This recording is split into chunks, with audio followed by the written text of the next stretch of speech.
Y cuando las personas intentaron llegar y tocar, ya los que estaban adentro no podían abrir las puertas. No porque no quisieran, sino porque Dios había cerrado la puerta. El capítulo 25 de Mateo se antecede, es una antesala de lo que potencialmente va a ocurrir, de personas que ya están vestidos de blanco, que tienen incluso lámparas, que están esperando al Señor. Pero hay una especie de tiempo que no recargan las lámparas con aceite extra, y entonces en el momento clave llega el Señor y se cierran las puertas. Hay que tener mucho cuidado porque es un episodio triste de Sedequías, porque cuando subió el furor de Dios ya no hubo remedio.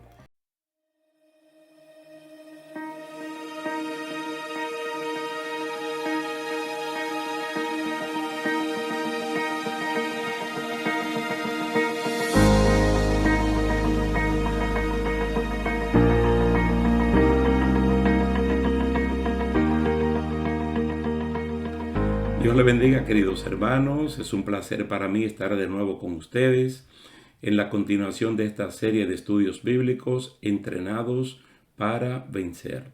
En el día de hoy vamos a hablar de la salvación para los que le esperan. Escuche bien el título de hoy: Salvación para los que le esperan. Vamos a fundamentar el estudio bíblico de hoy en Hebreos capítulo 9, verso 23 al 28. Hebreos capítulo 9, versículo 23 al 28. Y vamos a leer en Reina Valera 1960. Dice así: fue pues necesario que las figuras de las cosas celestiales fuesen purificadas así, pero las cosas celestiales mismas con mejores sacrificios que estos. Porque no entró Cristo en el santuario hecho de mano, figura del verdadero, sino en el cielo mismo, para presentarse ahora por nosotros ante Dios, y no para ofrecerse muchas veces, como entra el sumo sacerdote en el lugar santísimo cada año con sangre ajena. De otra manera, le hubiera sido necesario padecer muchas veces desde el principio del mundo. Pero ahora, en la consumación de los siglos, se presentó una vez para siempre por el sacrificio de sí mismo, para quitar de en medio el pecado. Y de la manera que está establecido para los hombres que mueran una sola vez, y después de esto el juicio. Así también Cristo fue ofrecido una sola vez para llevar los pecados de muchos, y aparecerá por segunda vez sin relación con el pecado para salvar a los que le esperan. Pueden ver la última parte del versículo 28, para salvar a los que le esperan. En Hebreos se habla de la salvación del creyente del pecado y de la potestad de Satanás por el sacrificio perfecto de Jesucristo, quien murió a su tiempo, ni antes ni después. Es tan eficaz ese sacrificio que abarca a los que mediante la fe murieron antes de él y a los que después de él lo harán, como es el caso nuestro. No morir, pero creer en Cristo después que él murió en la cruz del Calvario. También desde Abel hasta Cristo, todos aquellos que murieron en fe, pues también Cristo tiene poder para salvarlos. Los antiguos iban al tabernáculo para ofrecer sacrificio para la remisión de sus pecados. Ese tabernáculo fue purificado y apartado como un lugar consagrado para tales fines. Se purificó con sangre de animales y se consagró con aceite. Recuérdense el aceite de la santa unción, que tenía 5 componentes y era exclusivamente para consagrar el tabernáculo, los utensilios y a los sacerdotes, Aarón y sus 4 hijos.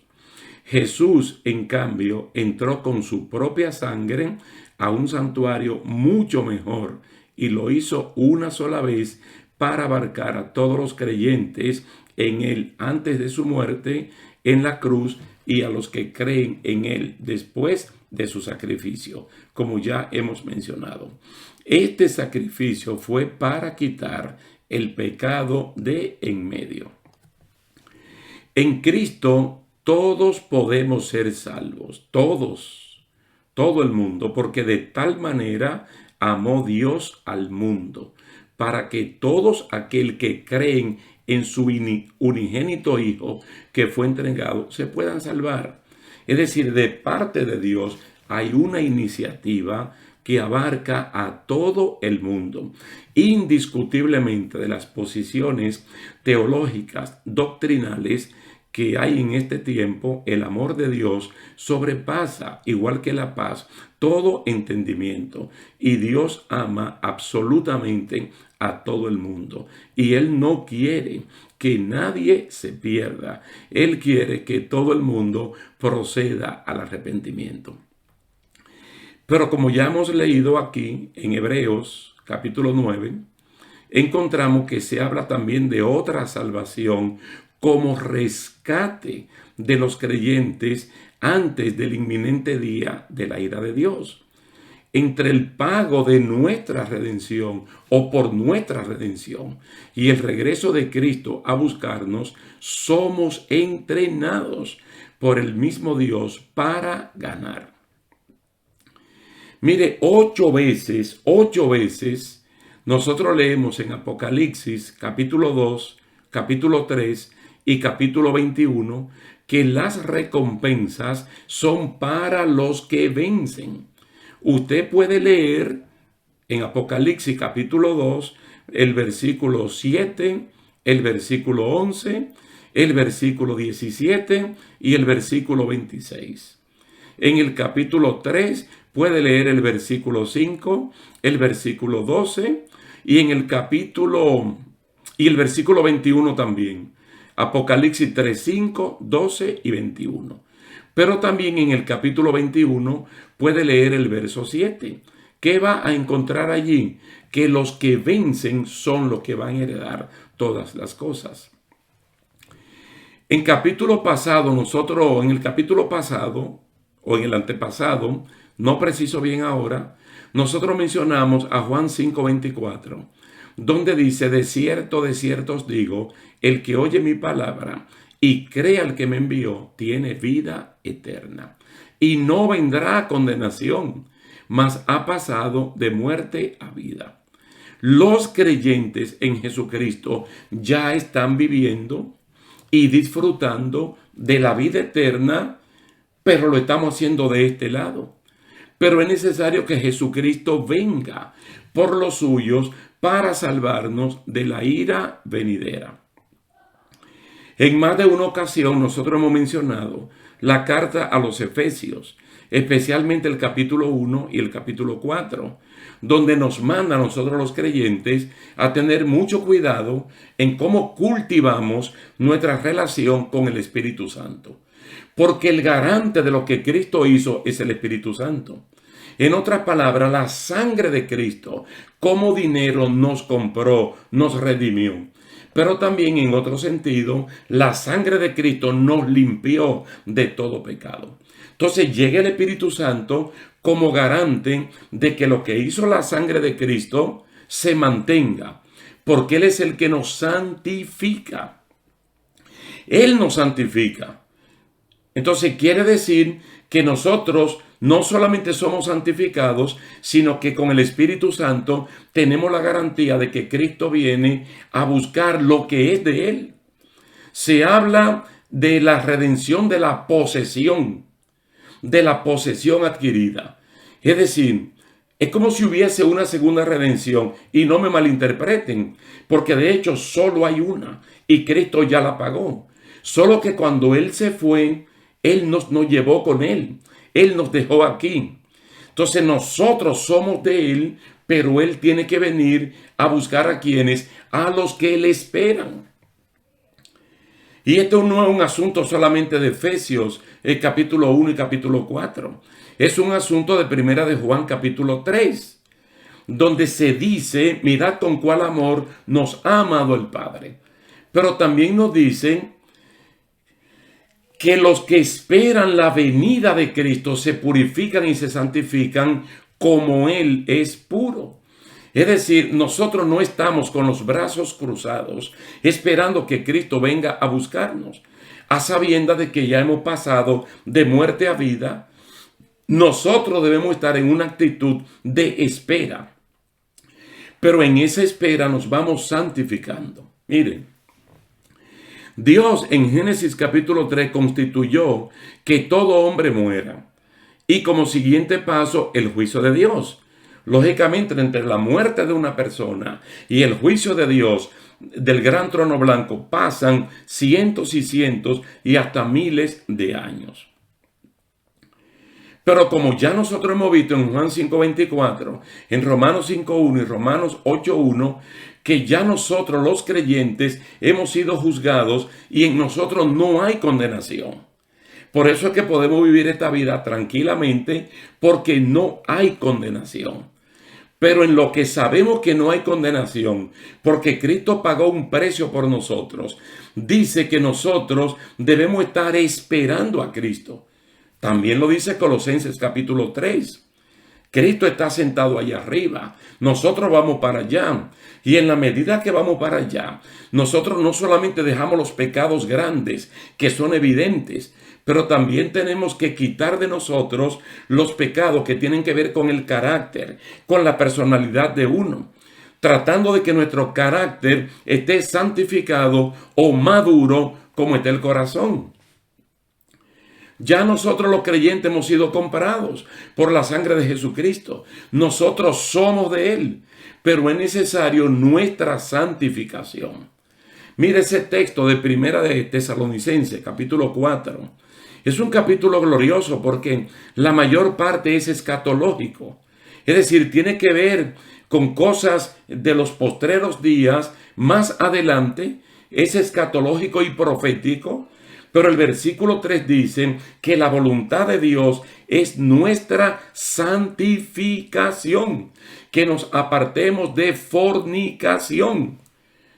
Sin duda alguna, colocando allí la fornicación como ejemplo de todo lo que es contaminación, para que nosotros, en la espera de que Cristo venga, puede ser que realmente vivos no estemos para el arrebatamiento de la iglesia y podemos morir. Pero no importa, sea que muramos o sea que vivamos, nosotros somos del Señor. Y cuando Él venga en el arrebatamiento de la iglesia, todo el proceso va a comenzar precisamente por los muertos en Cristo. Vuelvo y repito que Pablo, a usted y a mí, a los creyentes, en Efesios capítulo 1, versículos 13 y 14, nos llama posesión adquirida. ¿Cómo vinimos a ser posesión adquirida de Jesucristo? Porque nosotros creímos en el sacrificio de Él y automáticamente o judicialmente nosotros venimos a ser propiedad de Él. Entonces esos versículos nos relacionan en vida íntima con el Espíritu Santo, el cual no deberíamos afligir ni hacer sentir triste. Se corre un gran peligro cuando el creyente, por su mala conducta, por su mal comportamiento, entristece al Espíritu Santo, que viene redarguyéndolo de sus pecados, de sus faltas cometidas, pero que uno no le obedece.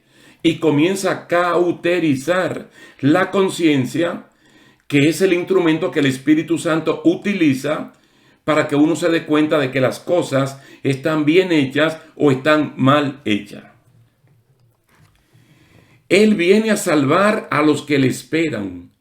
Fíjese que él está hablando de la palabra salvar, pero no es la salvación que de hecho ya nosotros tenemos en Cristo Jesús y tenemos que cultivarla. Aquí salvación es rescate. Él viene a rescatar a los suyos antes de ese día terrible de Jehová. Porque cuando la iglesia sea levantada, entonces va a venir el periodo conocido como el gobierno del anticristo, y en su segunda mitad de gobierno, entonces va a estar lo que se llama la gran tribulación. Pero nosotros hemos hecho muchos énfasis desde que estuvimos estudiando el orden de los tiempos, básicamente no todo, no centrado completamente en el libro de Apocalipsis, pero citando a Daniel, a Pablo, el mismo Apocalipsis, el mismo Jesús en su discurso escatológico.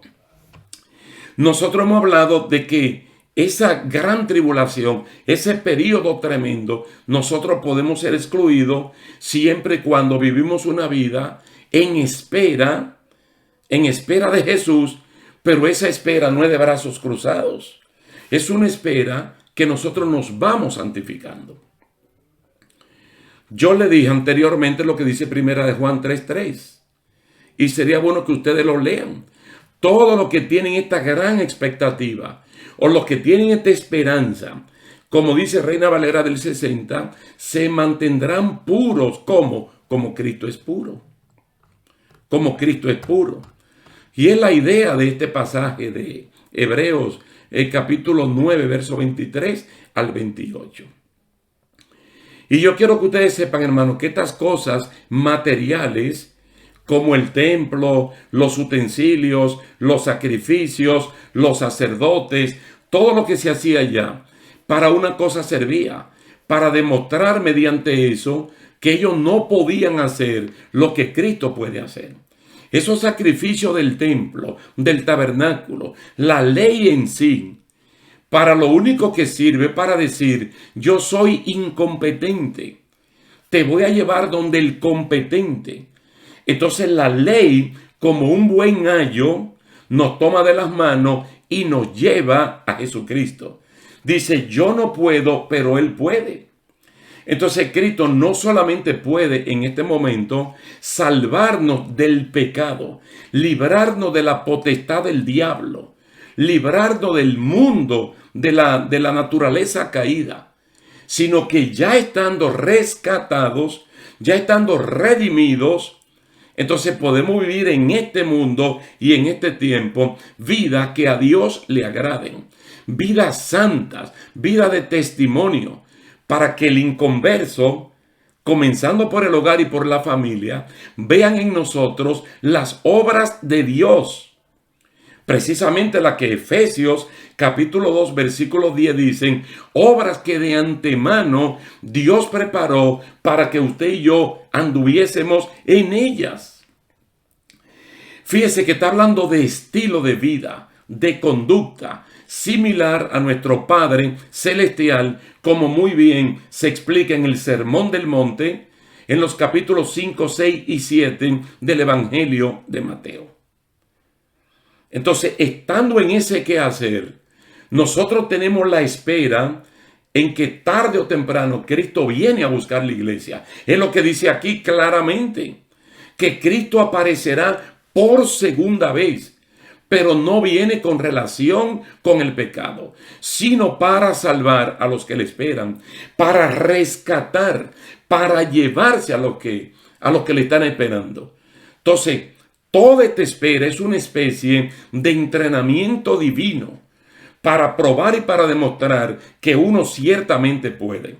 Mira el caso de Noé, que tantas veces nosotros los hemos mencionado en diferentes estudios bíblicos. Noé es una persona muy parecida a nosotros.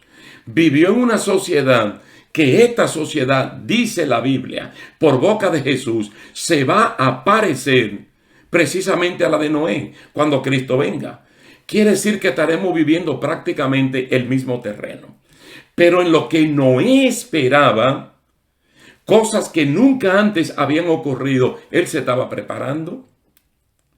Y no solamente él, su esposa, sus hijos, sus nueras. De tal manera que con su actitud, él condenó al mundo antiguo. Porque él tuvo las mismas oportunidades que tuvieron los impíos de pecar.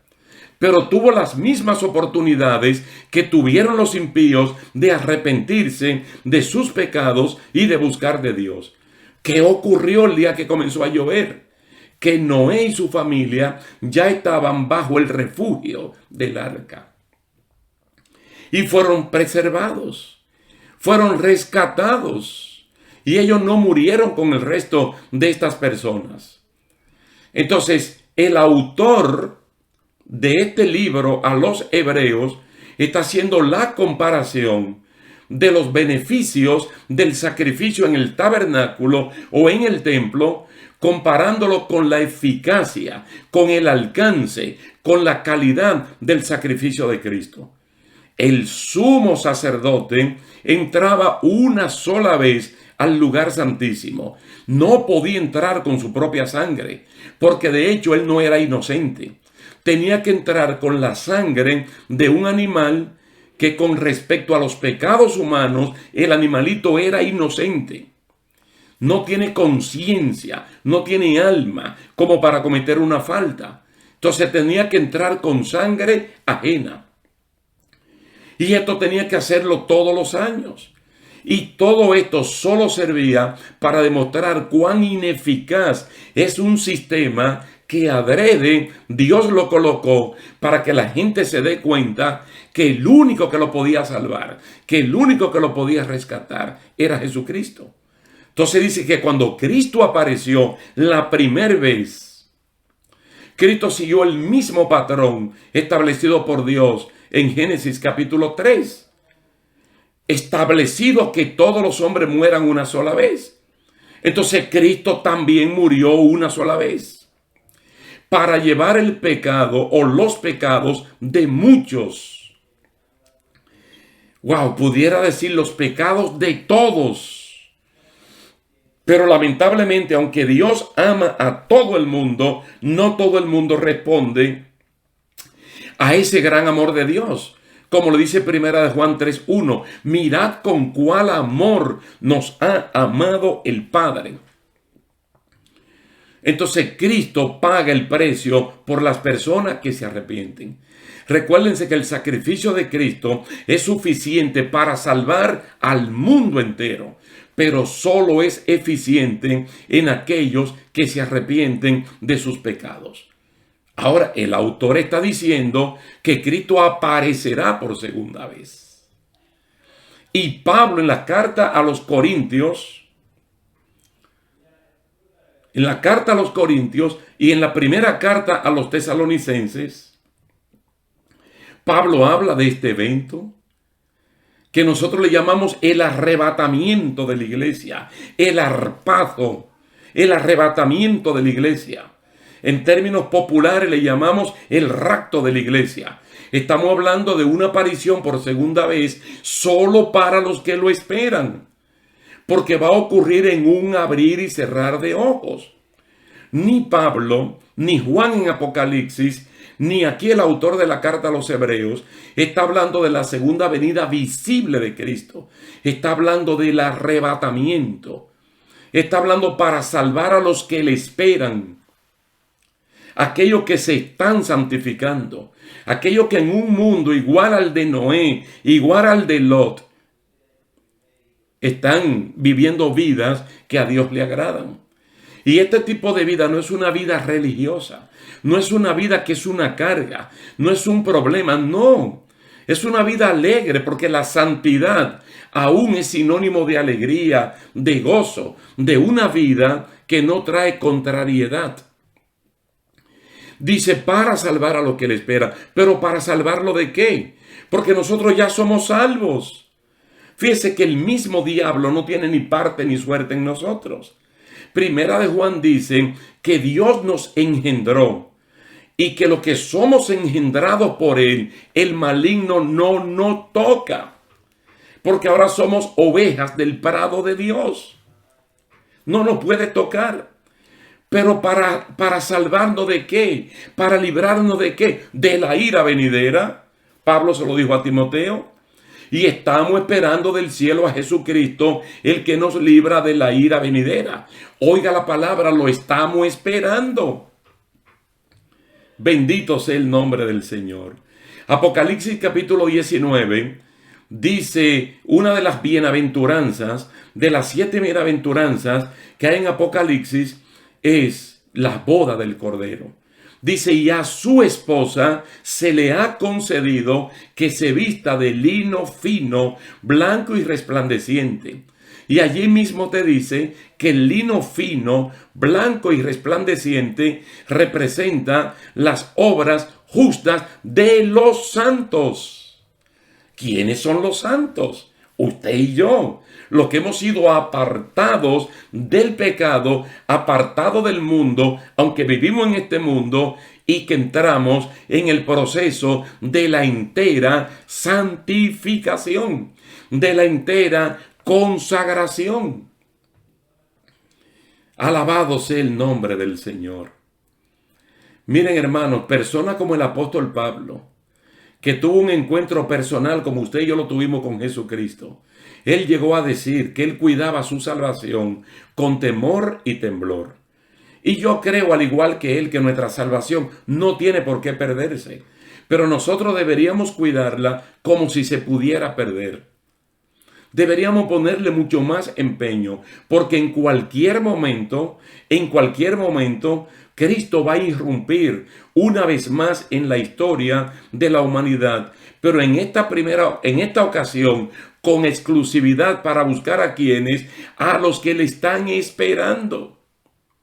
Siempre agregue 1 de Juan 3:3, que los que esperan a Jesús, en lo que Él viene, se santifican, se purifican como Él es santo. No olviden las últimas palabras de Apocalipsis capítulo 22, donde se da un consejo de parte de Jesús, muy claro. Hay muchos impíos que van a seguir actuando impíamente, a pesar de que tienen oportunidad de enmendar su vida. Pero los que están en la santidad, dice, santifíquense todavía. Los que están los que son puros, purifíquense todavía. No te canses de esto. Porque la estatura perfecta la vamos a alcanzar precisamente cuando Cristo diga el Keleusma, la voz de mando que transforme lo mortal en inmortal. Cuando Cristo suelte la palabra de mando que llame a los muertos, no importa que estén integrados a la naturaleza, van a responder a la voz de Cristo. Mientras tanto, aprovecha tu entrenamiento, aprovecha tu capacitación por la vía del Espíritu Santo. No tiene por qué dar un paso atrás, no tiene por qué entibiarte, no tiene por qué enfriarte, no tiene por qué salir de los caminos del Señor. No, tal vez no hay ni siquiera una causa fundamental sólida para salir de tu congregación, donde Dios te ha llamado para que pueda crecer junto con tus hermanos, con tus pastores y con tus maestros. Recuerda que Cristo está a la puerta y que Él viene no con relación con el pecado, porque no hay un plan B. Ahora Él viene a buscar a los que le esperan. Así que Dios te bendiga, Dios te guarde, nos ayuden el Señor, por lo menos a imitar congregaciones como Esmirna y Filadelfia, que aunque estemos pasando lo que estemos pasando, no podemos ni negar la fe, ni negar al Señor y ser fiel guardando su santa y bendita palabra. Vamos a dejarlo hasta aquí. Damos gracias al Señor y yo le doy gracias a ustedes por la atención prestada. Así que Dios le bendiga, Dios le guarde y hasta la próxima.